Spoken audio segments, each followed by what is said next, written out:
It was a day like any other when young Sarah Mitchell vanished without a trace. The sun was shining brightly, birds were singing melodious tunes, and the small town of Ridgewood bustled with the hum of everyday life. But for the Mitchell family, life as they knew it was about to change forever in the most unimaginable way. Sarah, a bright-eyed 10-year-old with a contagious laugh and an adventurous spirit, had been playing in the park just across the street from her home. Her mom, glancing up from her gardening, saw Sarah disappear behind the old oak tree at the edge of the park, a place she often played. She never saw her daughter again, and the world seemed to stop in that moment. The hours that followed were a blur of frantic searching, desperate calls, and agonizing hope that seemed to stretch on forever. Neighbors joined the police, combing through backyards, alleys, and every nook and cranny, calling out Sarah's name with increasing urgency. But as the sun began to set, casting long, eerie shadows across Ridgewood, a chilling realization settled in. Sarah was gone, and no one knew where. The park, usually filled with the joyful screams and laughter of children, was now eerily silent, a stark contrast to the day's earlier vibrancy. The swing set swayed gently in the breeze, a haunting reminder of the innocence and joy that had been stolen from the community. Sarah's disappearance sent shockwaves through the community, leaving an indelible mark on the town's soul, a wound that would take a long time to heal. The disappearance of Sarah Mitchell shook Ridgewood to its core. This peaceful town, where everyone knew their neighbors and children played freely, was now grappling with a nightmare. Fear and suspicion seeped into everyday life. Parents held their children a little closer, their hearts heavy with worry. The park, once a symbol of joy and community, became a haunting reminder of Sarah's absence. The local police, accustomed to dealing with minor offenses, found themselves thrust into a high-stakes investigation.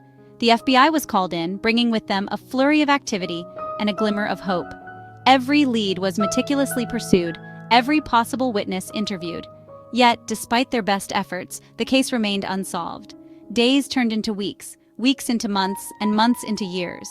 The trail ran cold, leaving behind a community scarred by loss and a family desperate for answers. Years passed, and the investigation into Sarah Mitchell's disappearance grew cold. Leads dried up, witnesses' memories faded, and the case files gathered dust. The community of Ridgewood, while forever marked by the tragedy, tried to move on. But for Sarah's family, the pain remained as raw as ever. The unanswered questions haunted their waking hours and invaded their dreams. They clung to the hope that one day, somehow, they would find out what happened to their beloved Sarah. The Mitchells refused to let Sarah's case be forgotten. They organized vigils, fundraised for private investigators, and tirelessly kept Sarah's story in the public eye. Their determination was fueled by an unwavering belief that someone, somewhere, held the key to solving the mystery of Sarah's disappearance.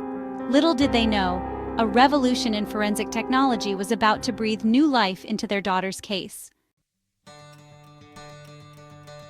Just as the Mitchell family began to lose hope, a glimmer of light appeared on the horizon. They had been waiting for years, clinging to the faintest sliver of optimism, but time had worn them down. Advancements in DNA technology, particularly in the field of genetic genealogy, were revolutionizing cold case investigations. These scientific breakthroughs were not just theoretical, they were actively changing the landscape of forensic science.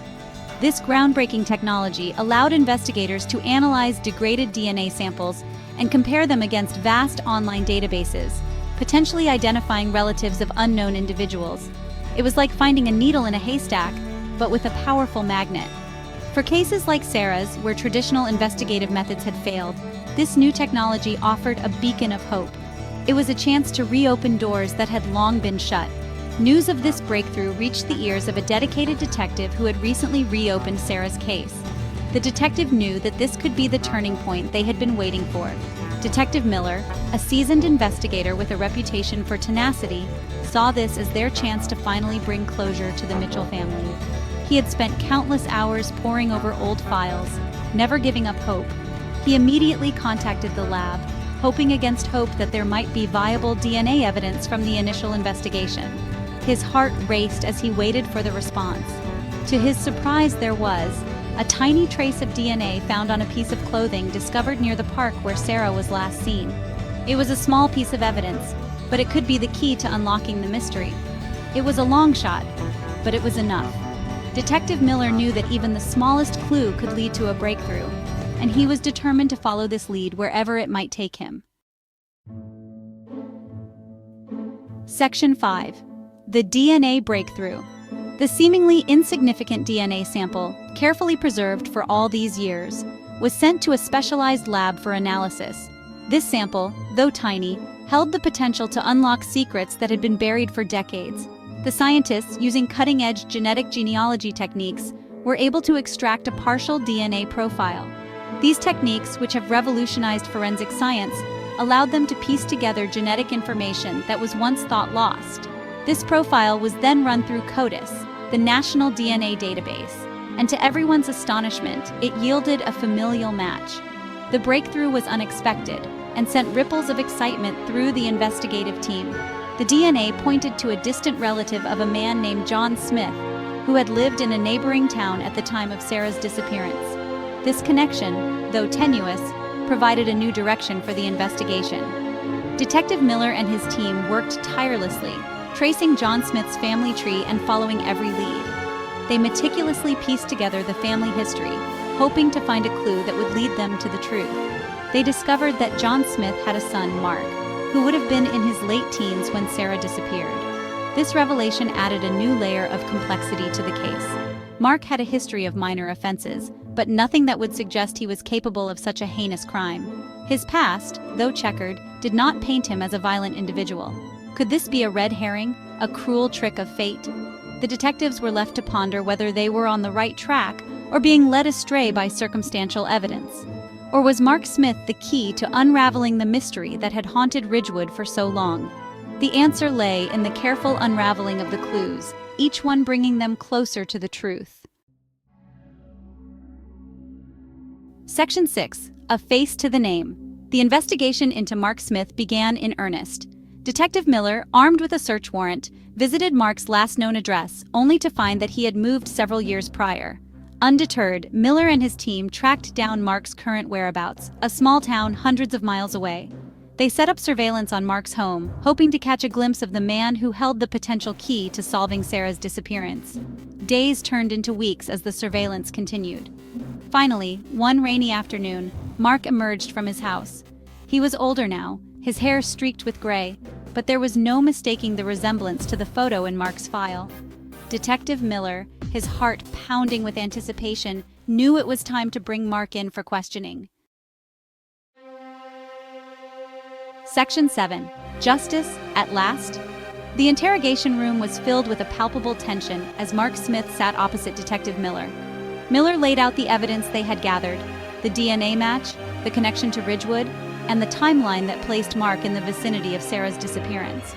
Mark, initially evasive and nervous, eventually broke down under the weight of the evidence. His confession, delivered in a low, remorseful tone, sent chills down Miller's spine. Mark revealed that he had been struggling with personal demons in the years leading up to Sarah's disappearance. He had been in Ridgewood visiting a friend and on that fateful day had encountered Sarah in the park. What began as a chance encounter had spiraled into a horrific crime. Mark's confession, while bringing a degree of closure to the Mitchell family, also unearthed a web of secrets and lies that extended far beyond Sarah's disappearance. Section 8. Skeletons in the Closet. As Mark Smith's confession unfolded, a wave of shock and disbelief washed over Detective Miller.